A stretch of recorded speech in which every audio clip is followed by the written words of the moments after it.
Safety Committee meeting for Monday, June 15th, 2020 to order. The first order of business is the minutes of our previous meetings from 5/18 of 20 and 6/4 of 20. Mr. Peckham has indicated that he would like to talk about a correction to the minutes from 6/4. Go ahead, Pat. Yeah, we just had a couple of extra words on the last page where Jamie Polly is talking about how to deal with uncooperative people coming to the pool. The following sentence, as it reads now, says, "She did not believe lack of respect for social distancing rules will be present," et cetera, et cetera. And what I thought she meant and what I confirmed that she meant can be achieved by just taking lack of out of there, those two words. So it would read, "She did not believe respect for social distancing rules will be present because the people visiting the pool will likely be people," et cetera, et cetera. Okay.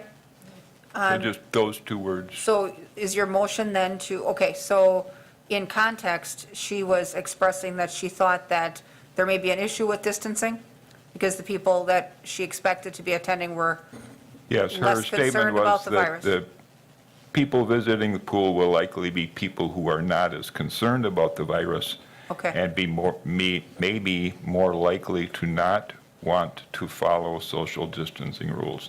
Okay, So her concern was over the presence of the respect for social distancing rules. okay. So So, delete lack of, and I move to approve as amended. okay, so we have a motion then to approve the minutes with Mr. Peckham's change for context. Is there a second? Second by Herbst. Further discussion or questions? Seeing none, members in favor signify by saying aye. Aye. Opposed? None are opposed. Both sets of minutes are approved. Item number 2 is to consider approval or denial of various license applications, including recommendations from the Liquor License Review Subcommittee regarding new applications. The Liquor License Review Subcommittee met prior to this meeting and met with both prospective owners of the two establishments in question, and their recommendation unanimously on both was to recommend approval of those two Class Bs. We don't have anyone recommended for denial this evening. And so you'll see that within the packet, there's a number of renewals and things which we normally do as a batch, and these new licenses also would be in that batch. Anybody have questions on any of the license applicants or applications? If not, I'd entertain a motion to accept or deny licenses as recommended by staff. Motion by Wadinsky, second by Peckham. Further discussion? Seeing none, members in favor signify by saying aye. Aye. Aye. Opposed? None are opposed. That motion carries. Item number 3 is consider request for outdoor music at the Whitewater Music Hall, 130 North First Street. You've got a request in your packets from Whitewater, who has no immediate residential neighbors, seeking to have outdoor music of an acoustic variety not heavily amplified in their outdoor area. We do have the managers from Whitewater with us this evening if there's questions. Does anyone have questions for the establishment about the music? If not, is there a motion then to approve outdoor music? Motion by McElhaney, is there a second? Second by Herbst. Further discussion or questions? Seeing none, members in favor signify by saying aye. Aye. Opposed? None are opposed. That motion carries. Item number 4 is to consider request for outdoor music and service of alcohol for events on June 27th, July 25th, August 8th, and August 29th at the Eagles Club. You've got some information in your packets about that item. And we do also have Mr. Kelch from the Eagles Club if there's questions for him about the events. A couple of these are annual, and we have had outdoor events and outdoor entertainment at Eagles before without any incident. Does anyone have questions about that? If not, is there a motion to approve all 4 events for Eagles? Motion by McElhaney, is there a second? Second by Wadinsky. Further discussion or questions? Seeing none, members in favor signify by saying aye. Aye. Aye. Opposed? None are opposed. That motion carries as well. So that was easy. Thank you all for coming.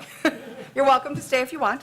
Item number 5 is to consider request for a recreational fire permit for the Monk Botanical Gardens.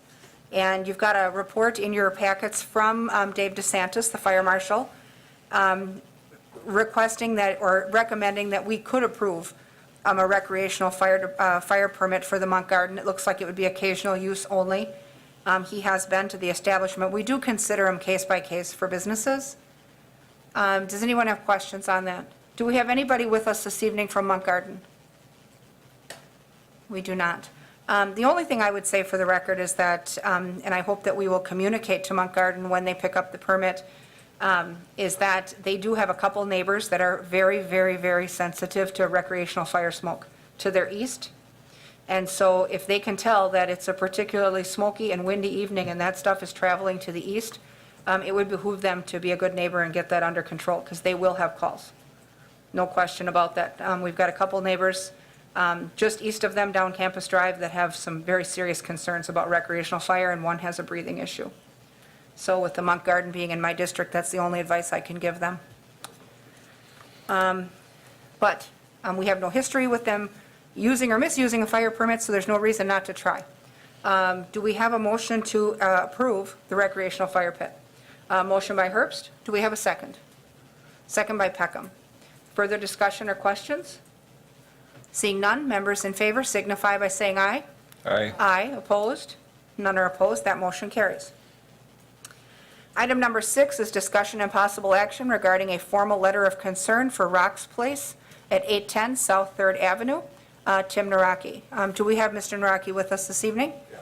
You come on up to the podium, Tim. We have been down this road before. Welcome back. That's nice. Probably not something that you want to partake in real often, but what I will say is the last time we met, and it was a number of years ago for a formal expression of concern, you did take the committee's request seriously, and things did improve for a considerable amount of time. What we're seeing, though, now is some issues that are occurring at Rocks that have drawn concern and a number of demerit points. And so what we're looking for from you is, I guess, a discussion with us about how you plan to improve things at Rocks and, I guess, turn this around so that we're not accumulating demerit points and that there's not instances where, the police feel that your cooperation is either absent or lacking and that there's, issues that are playing out there that are concerning to the committee. Well, we have upgraded our cameras again. We'll put some more new cameras in. And, yeah. So that'll be addressed. And our staff, and actually, we got a little letter here for you guys. Okay. Jackie, speak of it. Yeah. Okay. Honorable City Council members, my name is Jackie Storr, S as in Sam, T as in Tom, O-E-H-R. I came on board approximately a year and a half ago with Rocks. When first coming on board, I found that there were some things that needed to be addressed with operations and clientele. Our first step was to have a meeting with the bartenders and set up expectations, goals for them, and rules of operation and hours. Next, we set up a security system that actually worked. The security system has 8 cameras to monitor the inside and outside of the building from all angles. The memory size on the recording holds 24 hours a day for approximately 7 days. There are 2 separate cameras on another system that is dedicated just for the till and the operations of the bartenders themselves.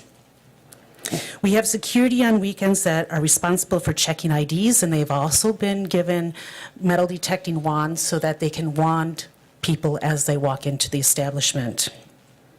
We had a meeting with Chief Blivens to talk about security and our efforts to curb problems. From there, we had a staff meeting with 2 of the Wausau PD officers in October of 2019 to talk about what they expect from us, what is needed from us, and how we should handle different situations. We have asked for walkthroughs at night, especially on weekends. And my bartenders have been respectful and engaging to the officers as they walk through. It has been posted on our Facebook page and enforced by our bartenders that we have 0 tolerance for trouble. You start to cause problems, you are required to leave. The bartenders are instructed to refuse service to patrons who seem to be overly intoxicated. Wausau PD has emphasized that we use them as a resource, not to be afraid to call them. It is their job. We have a book that is utilized by the staff, has pictures of offenders and why they cannot be served. We call our neighboring establishment when we kick somebody out, so they're aware of it also. Since the cameras have been installed, we have been cooperating with the Wausau PD on several occasions for footage for helping them with problems. This has also sent out a very powerful message to the patrons that come to our establishment. Word has spread quickly that when we have the picture of everyone that walks into our establishment, and that we are not scared to share it with law enforcement. Not surprisingly, our clientele, our tills, our business has dropped since then. But before COVID, we were starting to build up business again with a different mix of clientele. That brings us to the incidents you request us to talk about. The first one, case 320000168. A bartender called reporting that a male was kicked out of the bar and threatened to strap up and return him with his gun. The officers were responding. The caller reported that the male had returned. The worker had locked the doors and reporting that he had checked the front doors.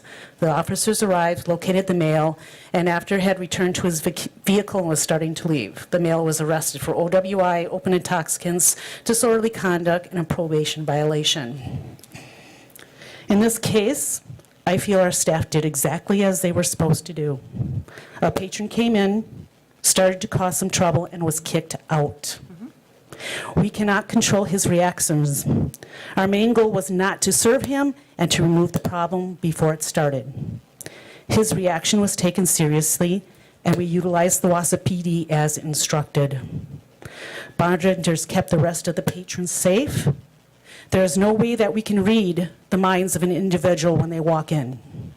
We cannot look at them and tell by the clothes that they wear, the color of their hair, or the color of their skin, what they are thinking and if they plan to cause trouble. We can only act accordingly to how they act and what is going on after that. The second incident, case 2002616. A person that refused to be identified called to report that there was a large group of people involved in a fight on arrival. Officers did not observe anything physical going on. On investigation, including watch surveillance of the incident, it was determined that it was a verbal argument. The people involved had left the scene. 2 people were cited for open intoxicants. However, the officers did not determine where the drinks came from, so citation and demerits points were not issued. In this case, it was a verbal exchange. The staff felt that it was beginning to get a mob mentality. And we have talked about those in our meetings and how to work against that or try to diffuse that. The staff had a patron call 911 while they were out in the effort to diffuse the situation. They calmed it down and removed the parties. Again, working as instructed, using Wausau PD as we were, getting rid of the problem before it escalated. Third case, case 2000391. A refused caller reported hearing a gunshot outside and in front of Rock's Place Bar. The caller did not see anyone that may have shot a gun. Officers observed someone leaving as they were arriving and later located a shell casing in the location. Through interviews at the scene, a suspect was developed. That suspect was initially interviewed and denied involvement. Investigators later observed surveillance video provided by bar management and were able to observe the incident started with an altercation outside. They were able to confirm their initial suspect and had been the one who fired the gun. Contact was made with the suspect again sometime later, and he was arrested. This incident is a bit more troublesome, but still a result from our staff doing what they are supposed to do. In this case, the party had permanently been kicked out. When he entered Rock's Place and security saw him, he was told to leave as he walked through the bar. He was in our bar 2 minutes and 36 seconds. When he was told to leave, there was no resistance, there was no verbal altercation, there was nothing. He left. Outside is when he shoved somebody and they ran into the street, went to his car, grabbed a gun, ran back to their driveway, and shot off the round. The whole incident took less than 4 minutes.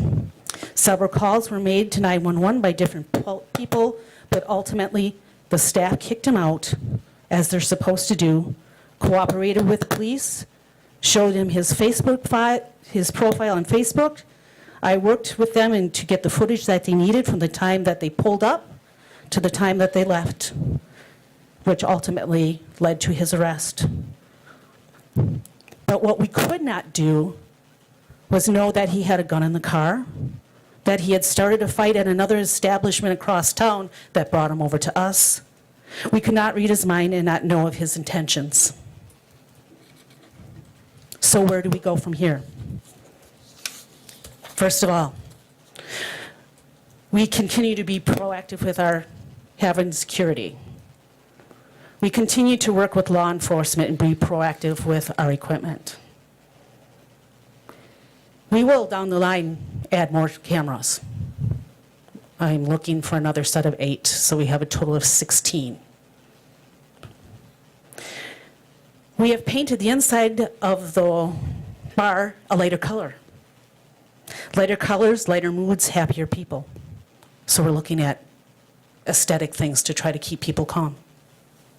We will continue to evolve our policies and procedures to the best and fill the needs of our employees and our patrons to keep them safe.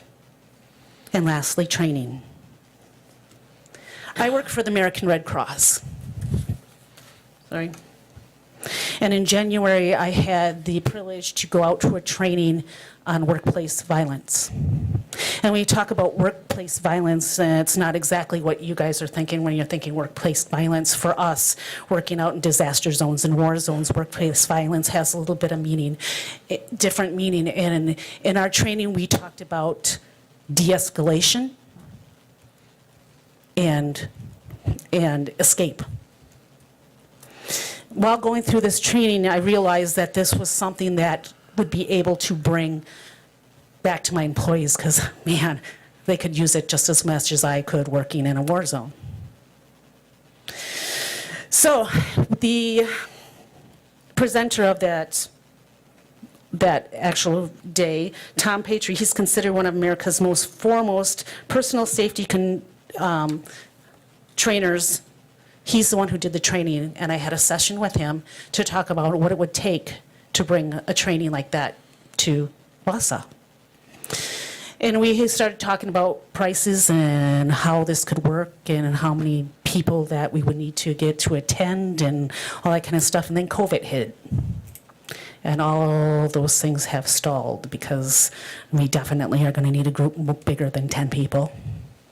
And we're going to need space, and we're going to need all that kind of stuff. So at this point, it hasn't evolved further down the road, but my hope and my goals is to bring such a training day for bartenders in the Wausau area in Marathon County to learn, those type of techniques also, de-escalation techniques and escape techniques.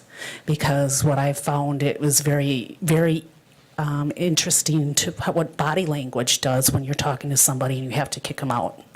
How to hold yourself, how to talk with a lower tone, how to work that way.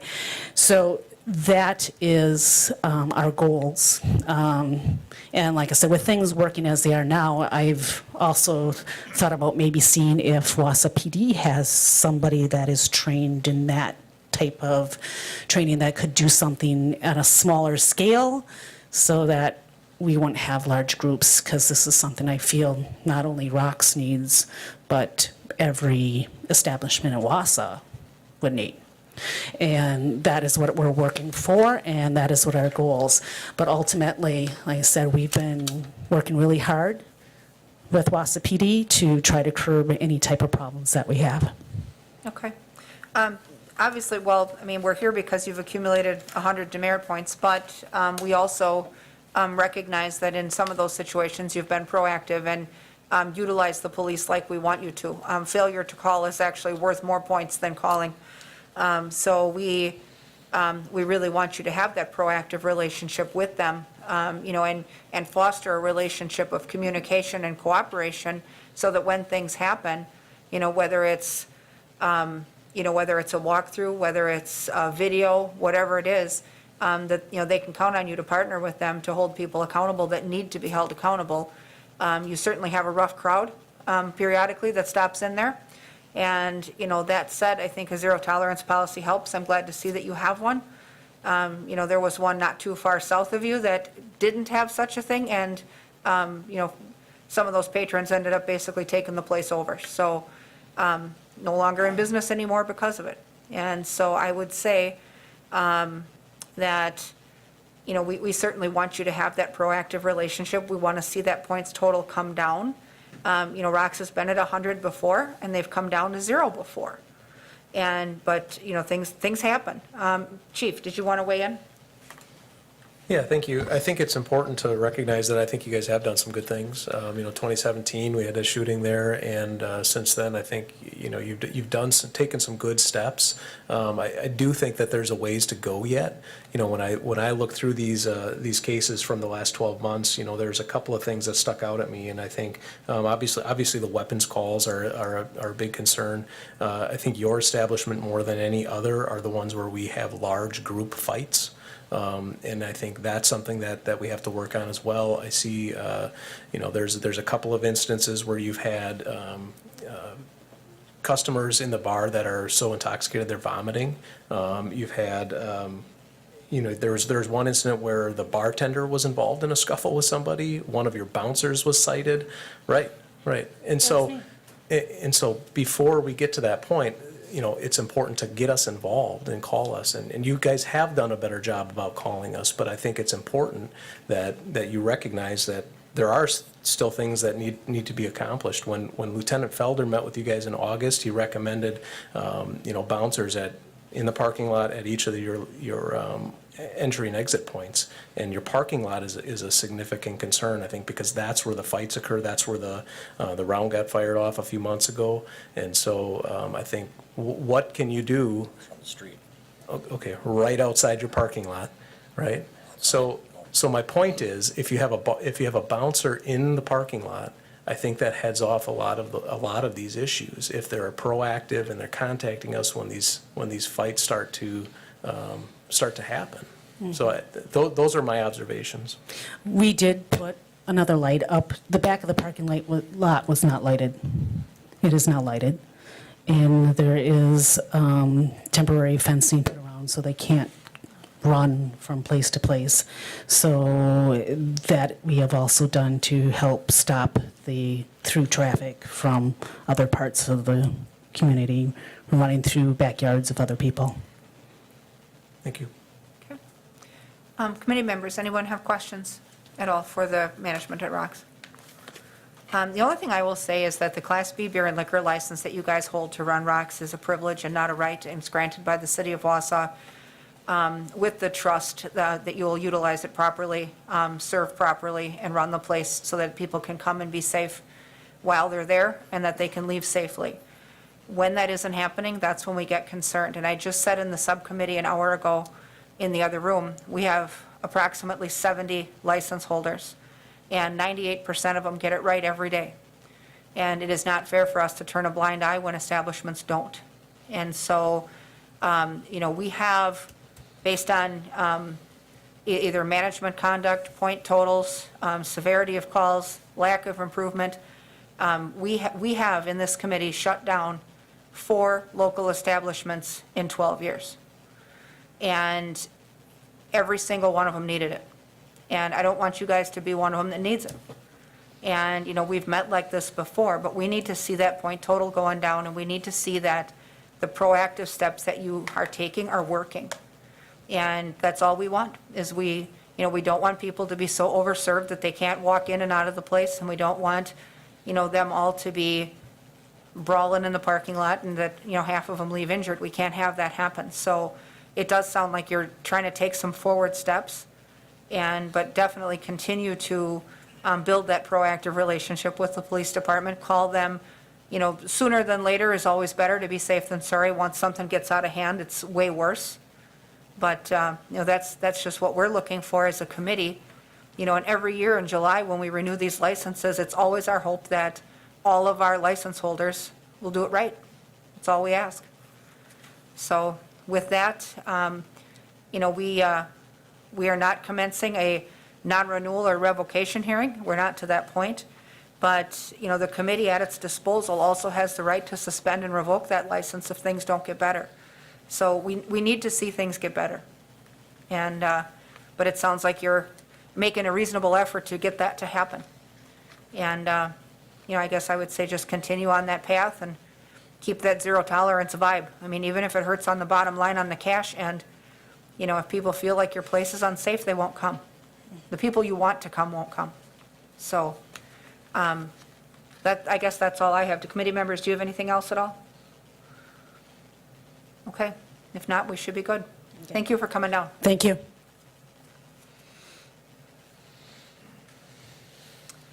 Next item on our agenda is discussion and possible action regarding a formal letter of concern to M&R Station at 818 South 3rd Avenue. Rick Gordon. Hello. Welcome, Rick. This, I think, is our third meeting like this, and. Second. Okay. Second. I guess we do, though, want to have a similar dialogue. So talk to us about, what things are happening at M&R to keep the points from accumulating and, cause things to improve. Well, when I talked to Mary yesterday, I'm assuming this is about the camera situation, am I correct? Where I lost 75 points because an incident in the parking lot? That's the incident you were assessed a 75 points. Right. So that brought you to 100. Okay, that brought me to 100. And I believe that was just a little miscommunication between the police and I. This incident happened on a Saturday night. Sunday night, Officer Week came and talked to me, and I was hesitant. I wanted to think about showing the cameras. I talked to another officer that Monday, which I don't know who it was. We set up a meeting on Tuesday. He came to see if he could run my cameras. And he couldn't, so I called up Midwest. They got the thumb drive. That thumb drive was available from Tuesday on at 3 o'clock. I'm not sure, it was kind of a weird week. If it was 2 weeks or a week, but it was in my till the whole time. All they had to do was stop and pick it up. And I did talk to Officer Week after that and told him it is available for him. I have never once... Initially, I guess my question is, initially, why would you hesitate at all? Well, turning it was over something video? that happened in the parking lot, and I thought about it for the night, and I gave it to him. I have never once denied my cameras to the police in the 5 years I've been here. Not once. What would ever cause you not to? I Well, mean, in your because- deliberation, why would you not want to? Well, it was a cab driver blocked her in. I didn't know the whole situation. I talked to her, found out she had been drinking a lot, not by us. She had came there. So I said, yes, that's the right, I should turn it over. So I did. I thought about it one night. And Monday, I was ready to give it to him. So, besides that, I think we've been pretty clean. And I talked to Captain Bliven, and I talked, and I'm going to be get along with the police better. We don't have any real problems, pretty much just a happy, fun bar.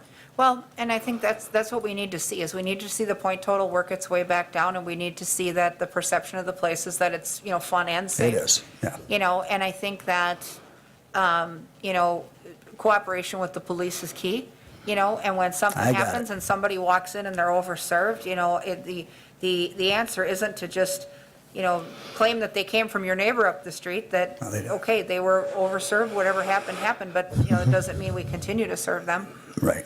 And, I think that's what we're concerned about always. I And- mean, we've had issues in the past with substance abuse happening there, Yeah. and you seem to have gotten a hold of that, I hope, Big since that time. Yeah. So, And we'll keep working on it for sure. I'll be Okay. more cooperative with police, and I won't say I'll think about it for a day, I'll give it to them. But one thing, though, is I am not tech savvy on getting the thumb drives off there, so usually I have to call up Midwest, so it's going to be a day or so anyway, because I don't know how to work the machines. And what your officers tried, there was an officer at the bar 2 weeks ago. Now, he called me at 10 o'clock when I was in bed, and I came down there. So I was cooperating there, and he couldn't get it to work either. So I just called Midwest, and Tyler will come down and take the thumb drive, and you got it. All right? well, I think that's just what we want to see, is we just want to see, see it running safely and see Yeah. it running well, and when something goes down, whether it's in the parking lot or in the bar, Call them when you need them. Don't wait until it's an emergency or bounce it out in the parking lot and let it become an EMS emergency. We can't have that either, so. You got it. Chief, do you have anything to weigh in on?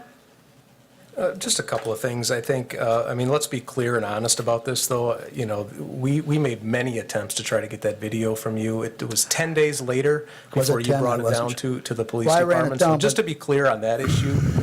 And then secondarily, the number of times you've been confrontational with police officers in your establishment is unacceptable. And I If you will have work an on issue that. with how our officers are doing a job, you can feel free to contact me. I will. And you can be confrontational with me, but the officers are there doing their job as we expect them to do. Okay. And so I expect, and my guess is the committee would expect you to be cooperative and non-confrontational with police officers doing their job. Gotcha. Well, and always remember that when they're in your place and they're having that dialogue with you, and that dialogue is confrontational, we have body cams for a reason, and all of that stuff gets captured and stored. And so, you know, if we ever come to a point where, you know, we have to go the next steps because the points keep going up and things don't get better, you know, in the past, when we've had to suspend or revoke licenses, some of the key evidence is body camera footage. Okay. So, you know, I would just, you know, echo what Chief Bliven said, and, you know, between you and the staff, they've got to work proactively to keep that place running right, because, you know, the vast majority of license holders are, and we need that to happen. And, you know, we've had, you know, I will say that, you know, it isn't just you guys. We've had, all along South Third Avenue, for whatever reason, you guys get a rough group. And sometimes they're hard to manage. And, you know, that zero tolerance is key. And, you know, we saw that before when we had to close down Clubhouse, that there is an element that got in there and took that place over on him, and he couldn't get it back. And we don't want that for you guys. Gotcha. So, all right, committee members, do you have anything? Pat, go ahead. Yeah, I was just going to comment that my recollection of the initial incident with the video, that it was not as cordial as it may have been made to sound here. And I'm glad that Chief pointed that out. And That's that, fine. you know, that does bother the committee when the proprietors and their staff are, you know, not cooperative and, you know, just not playing ball. Correct. Okay. Okay. All right, if nobody else has anything, I think we're good. Thanks for coming down. Thank you. Item number 8 is discussion and possible action regarding a formal letter of concern to Nooch's Eatery at 1810 Merrill Avenue. Owner is Noochie Lore. Noochie, come on up.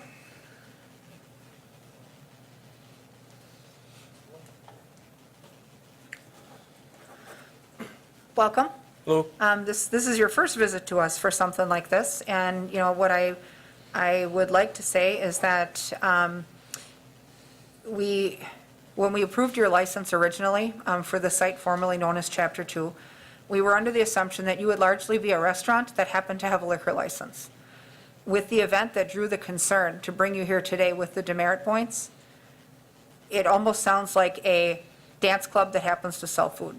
You were so far over the posted capacity for your building, someone could have died in there and there wouldn't have been room for them to fall onto the floor. I mean, I don't know how you get a fire capacity of a building of 99 and manage to sell 240-plus wristbands. And then when the police department asks you to clear the place out and reduce the crowd, the answer they get is, well, these people paid to get in. I don't really want to tell them they have to go. At least that's what we read in the report. So we have some serious concerns about that. And this started with a traffic complaint because there were so many cars the neighbors were calling. So talk to us about what happened and what you can do to keep this from keep happening. So we are, I'm going to clarify this. We are not just a bar. We are an eatery. Our sale of our food is 60% or 70% over our alcohol sale. There's just one once in a while event where we want to do something just to kind of draw and food have an event on a Saturday. That's it. We're not a full club or dance club or where we are. We're not. Okay, I just want to clarify that to you. We are a food, eatery, restaurant, and a bar. So we do have more sale than, way more than our alcohol sale. Okay? And yes, I did say that, but then when that happened that night, there's one officer, when they say I didn't cooperate, I did, you know, I said that, yes, but it is hard, I understand. So then it hits me like, okay, I need to start evacuating people out. I was trying to, and they said when report said that I let people back in, I told my bouncer, to not let anyone back in. I went back inside to take care of it. I didn't know my capacity. That's my fault, admitting to myself that I did not know my capacity. So then Officer Duman, I believe, or someone call the fire department, which they couldn't. They were sort of looking up the number, and I believe Dave talked to Dave. Did Bob? Did Dave talk to you too about this? Yeah. So then we talked and to find out the number, and Dave didn't gave me the capacity to me. I don't even know too. So I don't know the capacity when I moved into there. So that's my fault. I'll take, say, me should knowing my responsibility of knowing that. So yes, that's my fault. So once I was kicking people out, and a report about by me looking and said that I didn't cooperate, or they give me like 20 some minutes to kick people out. No, actually they gave me only roughly 10 minutes. And I I think the didn't. report said 45 40, minutes. yeah, it was 45, but it was not. They came there at 40 minutes, 45 minutes, because they came there 20. They waited for 25 minutes or 30 minutes to get the number of the file because they couldn't find it from the department. They had to call, and then they called. They came back, and then we talked, and we started going. So then we came back. I had roughly about 20 some minutes left, of just to kick people out. I walked in. I told the DJ to stop playing the music. I said, hey, you got to cut out. We got to close it down. I went, and he didn't stop. I came back to the door because Officer told me, I forgot his name. He told me, why are you letting people back in? Well, the bouncer's at the door, so why is he letting people in? I told him not to let people in no more. So then I went back to the stage to shut the music off. That's when I shut the music off. While the DJ was still playing the music, I just shut it off. And then my employees stand up and say that you guys got to leave because I had to shut the music off because I was there, and I shut it off. So I cooperated. I did what I asked to, and I just kicked everybody out. Okay. I guess the one thing we need to talk about also a little bit is over-serving. I mean, when they got there, not only did you have people packed in there so tightly that, they were, the temperature in the building was pretty high. I mean, people were pretty warm in there. But there were also people that were throwing up in trash cans. And so, what training has your server staff had for recognizing when someone's had enough and to cut that off and stop serving those people?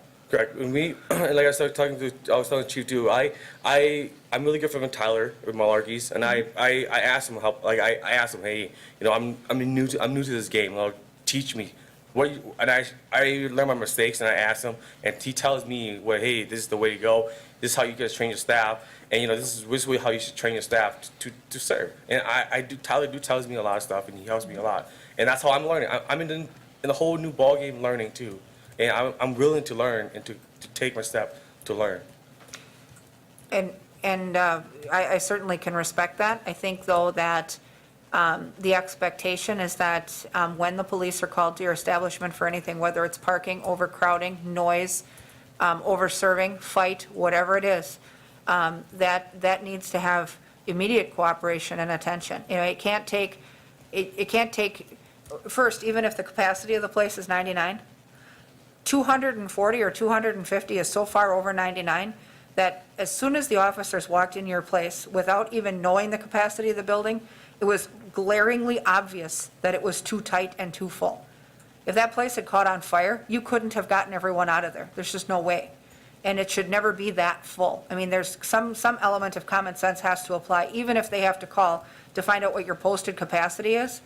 You can't pack it that tight and then run a DJ and serve people. I mean, first, when you add heat and a tightly packed crowd and alcohol and music, the opportunity for something to go wrong in that crowd in a serious way keeps going up and up and up.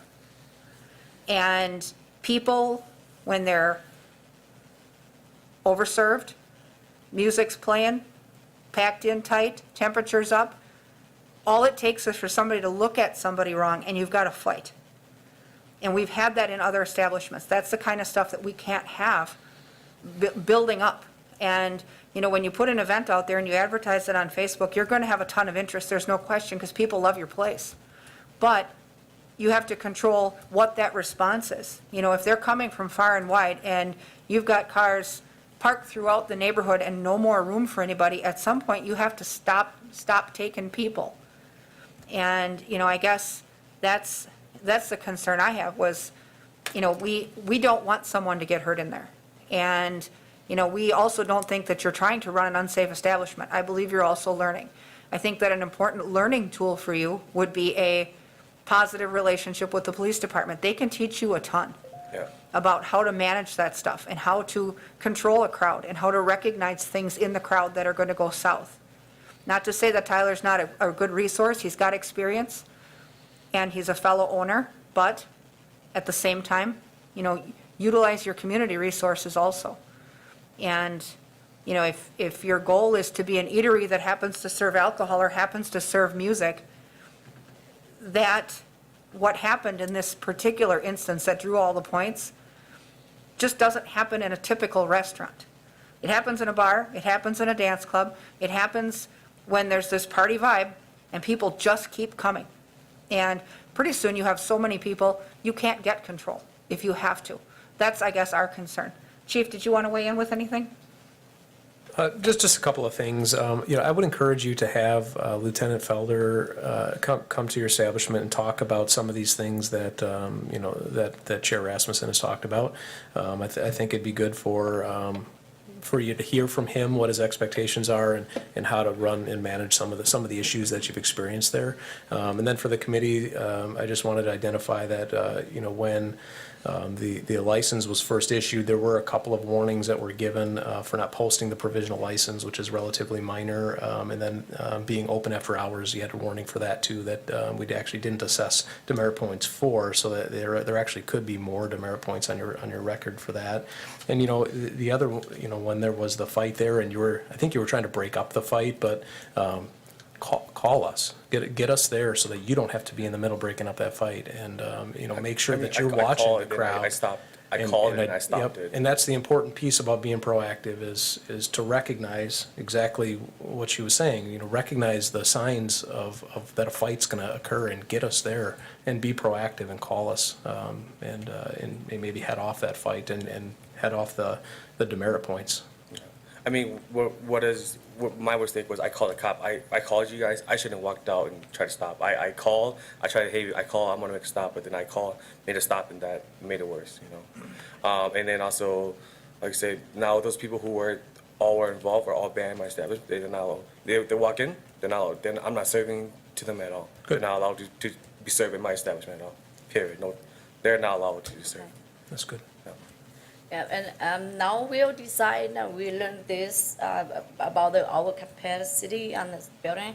And so we know that is like something like this will be a little bit hard control, so we try not to have any more like DJ Or events, or use live events music or anymore. anything too. So right now we just keep like a restaurant, just got a regular bar that like sometimes people just want to come to enjoy their birthday or celebrate their birthday, something like that. Just only that. We're not gonna we're not gonna hold any more DJ. Like DJ or live No, music, that's- like that. yeah. We're stay away from live music and DJ Yeah. for Because for we long. know We're exactly. done. We see want to draw. already, so We we're want to not draw gonna- different, like Tyler and we talk and Lemongrass we talk. You want to draw a different crowd. What you put out there is you draw a certain crowd. So and it's true too. So we want to draw a different crowd and we want to change things up.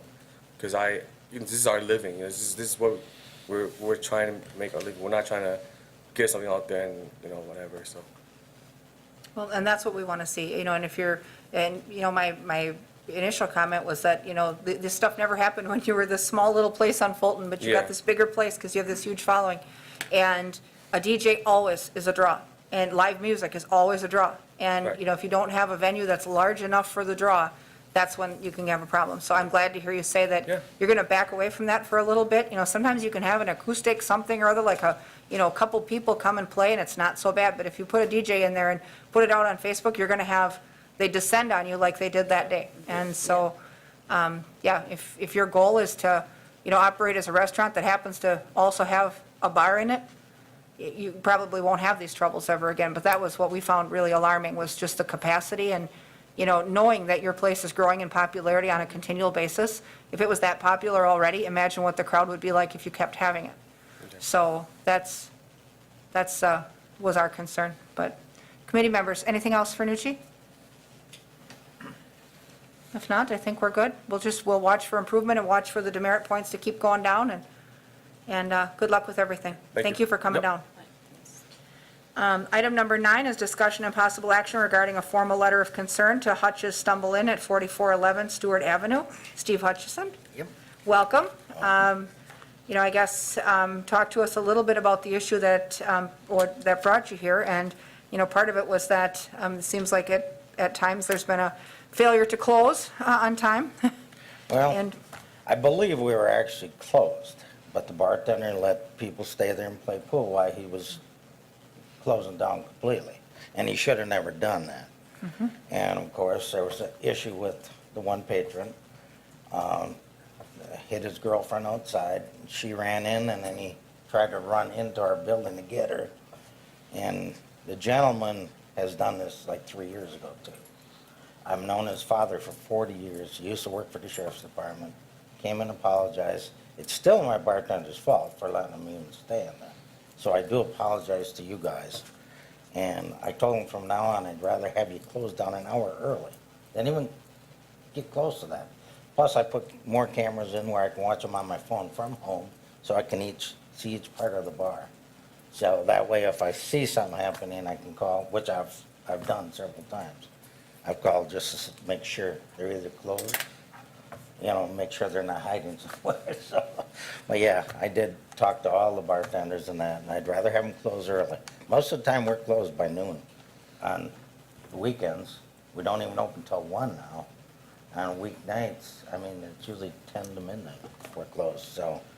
well, there was that situation, and then there was the other one, at the tail end of March where the bar was open in violation of the governor's close order, and then knowing that that was the case, the bartender purposely went to the kitchen and did not allow the police in, Well, and she said has- she didn't want the police inside. Yes, and she had to go through the kitchen to open the door, because I was actually on the phone with her. Okay? And then after she let him in, I actually called the sergeant back at the police department to make sure everything was good. So I called him to make sure she let him in and all that, because she was on the phone with me but you gotta go through the kitchen to get to the door to let the officers in, so. But if she was on the phone seeking permission to let them in? No, I called her because the sergeant called me. Okay, So I called her because we had 6 of my family members there and 2 of the employees, because we were trying to decide what to do during the shutdown. And, which we did everything. We remodeled a lot, we did cleaning from top to bottom. And she went around, let him in, and I called him back to make sure. And, because I'm willing to work with the police all the time. well, right, well, and that hesitance or that delay in Yeah. letting them in earned 75 points. Yeah, and I'm sorry about that. That's not good. That's what, we want to see places open on time, be successful, close on time, just, follow the rules and do it Yeah. well. That's all we ask. I totally you agree know? with you, so. So, committee members, any questions or comments? Chief, do you have anything you'd like to weigh in on? Okay. So, yeah, getting to go last, you got to hear the other 3, so my spiel to all of you is the same. Yeah, I get it. Call when you need them before it's so bad that you really, really need them, is what I'll say. And, when they show up, a little cooperation goes a really long way, Yeah, so. I agree. All right, well, thank you for coming in. Thank you. All right, thank you. So item number 10 is discussion and possible action on an ordinance amending 5.90.010 purpose and intent, and creating temporary ordinance 5.90.060 temporary outdoor operation for bars and taverns. This is something that came to us after we had created those temporary provisions to run through the end of October to help out restaurants. We also, as a committee, requested that we keep control and not delegate the adjustment of these type of things for bars and taverns that would like to have outdoor areas to spread people out a little further and, help people social distance. And so we had asked the assistant city attorney to come up with some criteria also, because one thing we want to make sure we do is treat all establishments equally and make sure that we're following a set guideline and criteria. So if there are establishments that, would like to have an outdoor area, like what we're doing for the restaurants, to kind of spread people out within reasonable hours and not loud and disruptive and loud music and things like that, but if there's seating outside and it helps them rebuild their business safely, we wanted to look at that as well.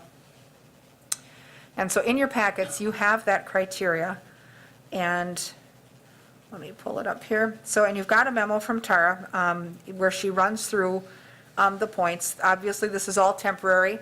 If we were to approve it, any of these that we would issue or approve would go through October 31st, so that would allow the summer and the fall for establishments to have an outdoor area, if they would so want one.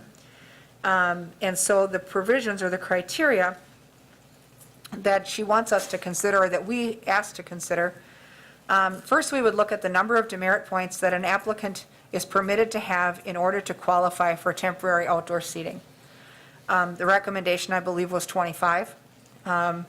And, you know, knowing that if there's an outdoor area, the establishment, the licensed establishment also has to be able to operate and control it at all times. We have to look at whether we wish to be, you know, specific regarding the type of enclosure that they need to have to keep this contained. We need to take a look at the size of the outdoor area. The recommendation is that it not be larger than 50% of their indoor footprint. And we also have to take a look at, you know, whether or not, if these are in close proximity to residences where they may be disruptive to residential neighbors. We need to talk ourselves through that as well. Tara, do you have anything to add through your research or the development of this document that you'd like to walk us through? No, not unless anybody has questions. I mean, it's Okay. all in the ordinance. Okay. Committee members, go ahead, Becky. My only question was on the demerit point, let's just go down there. It said cannot have more than 25 demerit points assessed against it on the date of application or within 2-year period preceding the application. We have a downtown business that, you know, that is going to be in the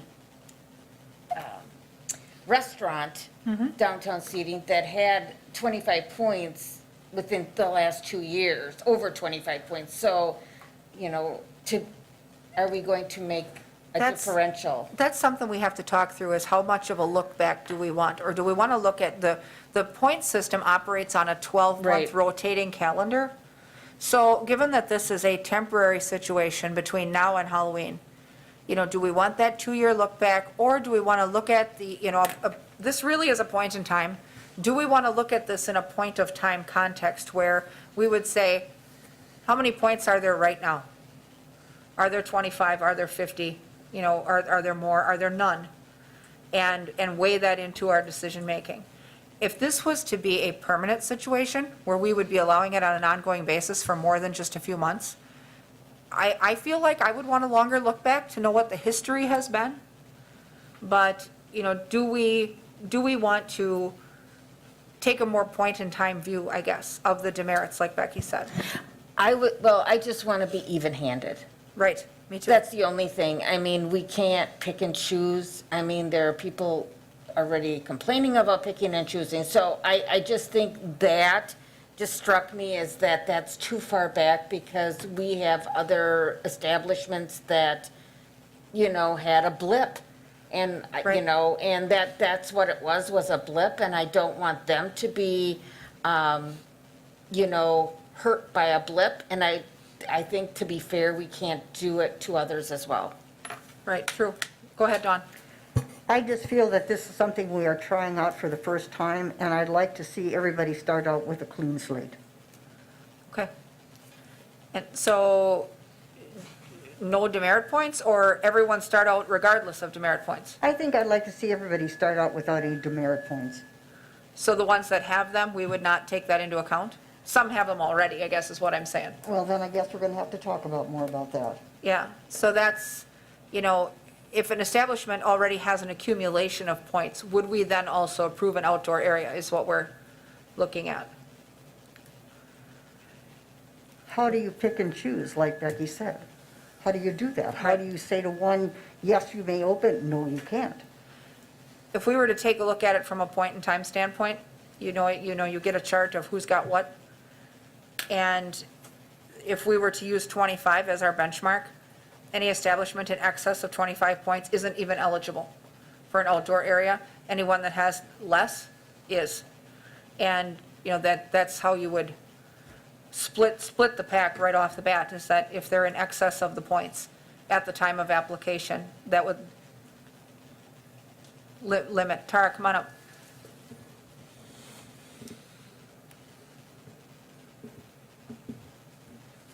You know, a lot of these things, I draft them, and I don't know, I just pick a number, and oftentimes I'll pick a number knowing that it should generate discussion from among all of you. And I just want you to know, I have no legal reason for picking 25, nor do I have any legal reason for picking the 2 years, but I thought if it's in there, it's so much easier for you to discuss it and strike it than it is for you all to try and invent things on the fly, where I've been thinking about this for a couple weeks and you get to think about it since Friday. So there's no legal reason for that, Becky. It's just sort of a place to start talking about it. What are your thoughts, Chief, as far as demerit points in outdoor areas? I don't think I have any strong feelings one way or the other. I think, yeah, I don't have any strong feelings. Okay. Pat, go ahead. I think if we held it to 25 points, I think that's pretty strict. And, you can have a fluky thing happen and get 25 points. So, and I like the idea of, looking at where they're at now. And I think we've seen a number of instances where there are troublesome periods at certain establishments, and they shape up. So I guess I would put it at 50 points currently and not worry about what it was 2 years ago. So not to exceed 50. Not to exceed 50. Okay. The other thing that Tara and I talked about this afternoon was the zoning part. She has in there indicated that the proposed outdoor premises must be located more than 100 feet from a structure zoned for residential. The new zoning code actually limits that to 50, so we would have to amend that here on the floor. So we have to make it. Yes, we'll have to change that anyway, after a dialogue with Bill Hebert about the new code. So that will have to be 50. Anything else in the criteria that you've observed? Obviously, they have to follow all of the management standards that they follow on the inside. They'd have to maintain control of the premises. They would not operate after 10 PM, which is a reasonable closing time. That way, if people in the neighborhood are trying to sleep, they're not out there half the night. 3 or more substantiated noise complaints about the outdoor premises gives us the right to take it away. Obviously, people are sensitive to noise when they live near an establishment, so, other than that, are you satisfied with the criteria, assuming that the residential distance is 50 and that the demerit points are not to exceed 50? So anybody with under 50 could apply. Don't a lot of premises, Come back up. I need to give you the portable mic back there. don't a lot of premises end up with 50 on the button? Because there's 25, 25, and 50, so should we go not to exceed 50, because, That's what she said, yeah. Right? well, she said. Not yeah, to exceed 50. It should be. 50 or less? Anything more than 50 or less. So yeah, 50 or less. not more than 50. Okay. That works, yeah. Okay. Yep. Yeah, I think I would commend Ms. Alfonso for the thoroughness of all the provisions and stuff like that. I think it's well thought through. Right. And so with that, then, if you're satisfied with this criteria and you want to do this for the establishments, we would approve this, and then I believe we would take it to council. We actually are having the second council meeting of June because we have a couple of basic items that we have to go through. So to get this through faster and not make them all wait, my recommendation would be if we could expedite the minutes from this and take it to that next council meeting so we could get it done by the end of June. Go ahead, Becky. And let us all not forget, it is June 15th, and we are going to do we are starting our council with our synopsis. So we will also be able to, whoever is chooses to talk about this item at council, we'll be able to give a quick synopsis to educate our public members. and our fellow people, right? Dawn's taking good notes. She's got it under control. So, but yeah, I mean, if you guys are amenable to that, we could take it to council before the end of June, and then establishments could start to get it, so they'd have the rest of the summer and into the fall until Halloween, if you're good with this, knowing that we would go with 50 or less points and 50 feet on the residential zoning part. Any other changes? Mr. Peckham? I don't have any more changes, but I just wanted to say that I'm pleased with the, kind of the, I guess, I hate the word control, but that we do have some limits on this. I was afraid when we started talking about this that in reaction to what we were doing downtown, we were just going to throw the door open and say anybody who wants to put a picnic table out the back door can, let her rip. But this is much better than that, so Well, it is, and it's got some very good. legitimate guardrails, but it also is easy enough for establishments that get it to understand how they have to operate it and when. And, it also has decent enforceability because it's a consistent set of standards. And it's a trial run, we'll see. It is, I mean, hopefully these are extraordinary times, so maybe we won't need something like this, hopefully ever again, but at least until they get back up on their feet, if it helps them to spread people out and put some people outside that are willing to sit outside and not crowd them close together from a health standpoint, I think it makes sense that we would want to help them as well, just like we did the restaurants. Does anyone, do we have a motion, I guess, then to approve this item with the two changes we discussed? 50 or less demerit points and 50 feet on the residential? I'll make that motion. And I want 50 or less demerit points, and that is on the date of application. Correct. I am striking within a 2-year period preceding the application. Agreed, because that was the spirit of our whole Yeah. discussion, so yes, noted. Is there a second to Ms. McElhaney's motion? Mr. Peckham is the second. So with that, any further discussion or questions? Hearing and seeing none, then, members in favor signify by saying aye. Aye, opposed?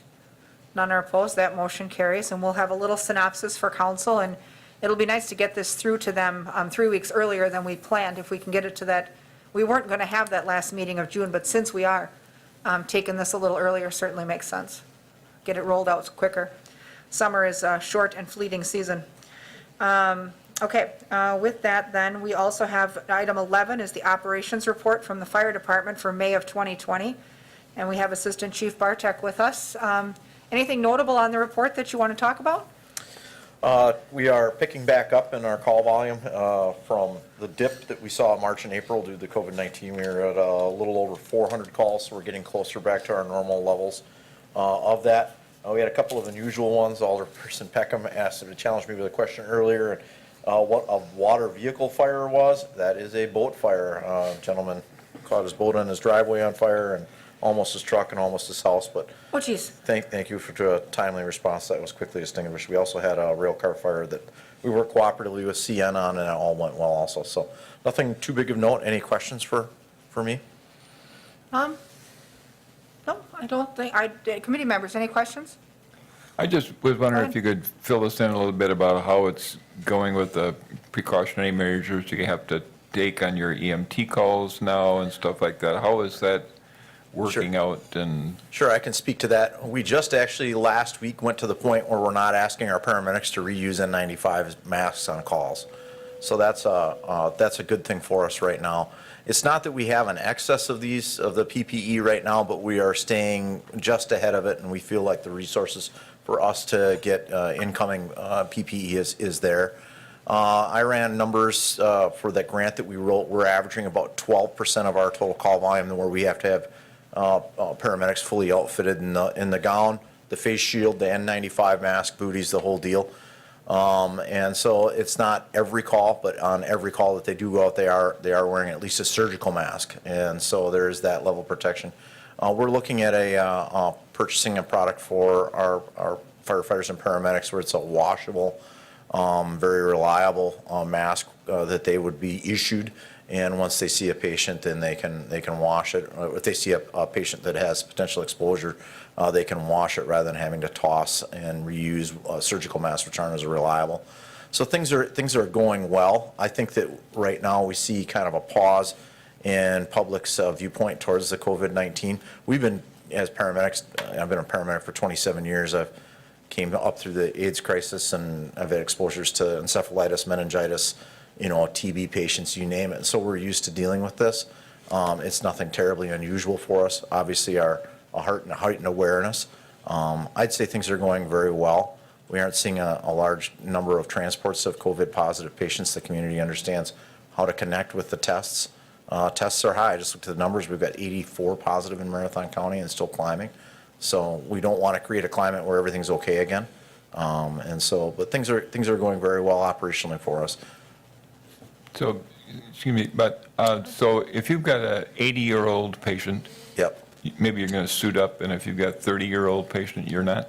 Well, Or how it's do you all make based. that call? It's all based upon, so we have the dispatchers, and immediately when this came out, I think it was around March 17th, we entered into an agreement with we had some meetings with our dispatch, the Marathon County Sheriff's Dispatch, and they go through a screening question. So if we see, on any of the typical signs and symptoms of COVID-19 you're aware of, if a dispatcher picks that up, it's relayed to the paramedics en route, and then they can choose, based upon that nature of call, whether they're going to fully gown up and fully go into the protective measures related to COVID-19.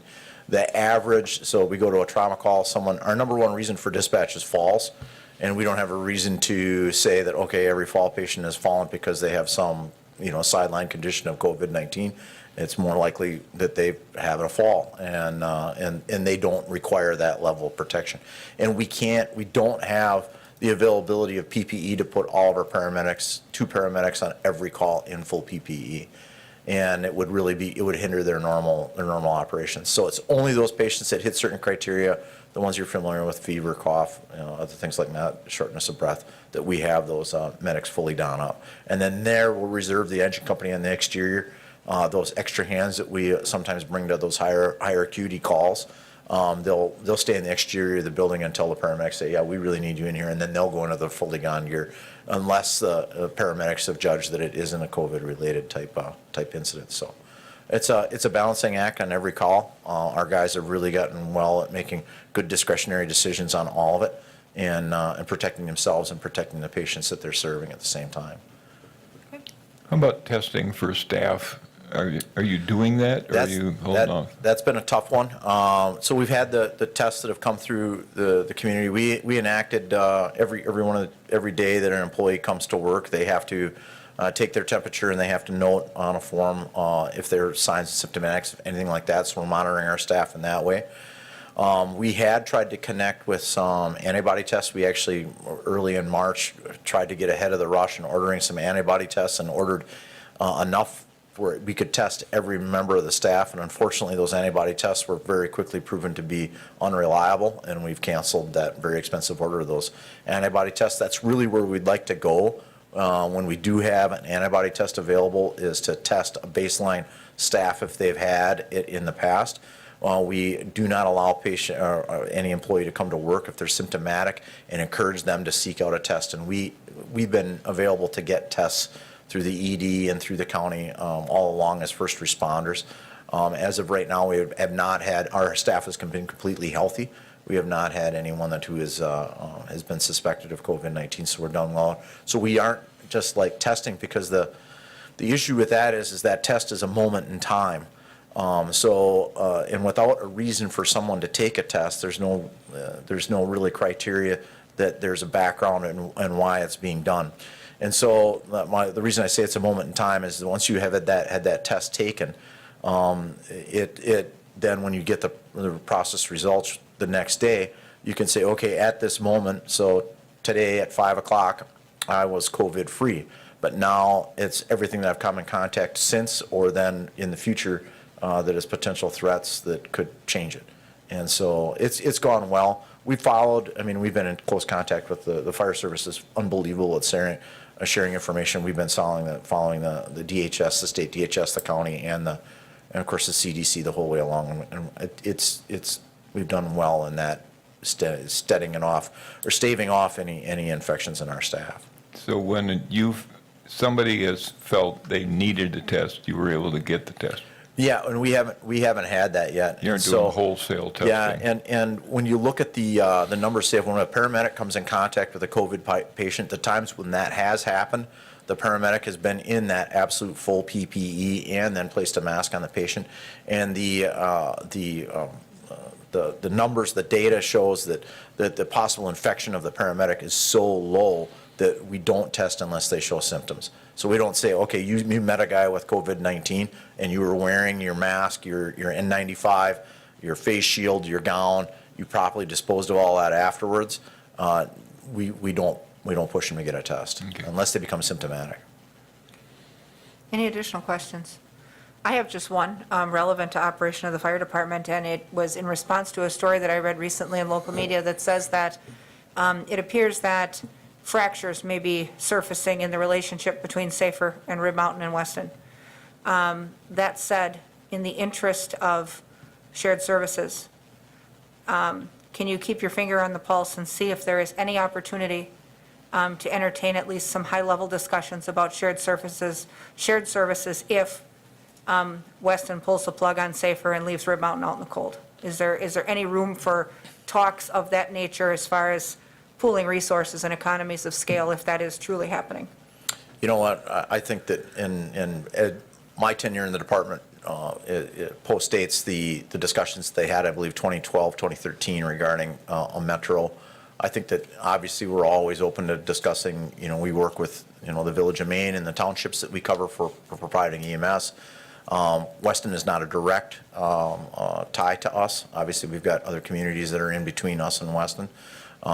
We have, I personally watched the meeting that you're speaking of, and yes, we're keeping our finger on that and trying to assist our local jurisdictions and our partners. We work very well with all the departments around us.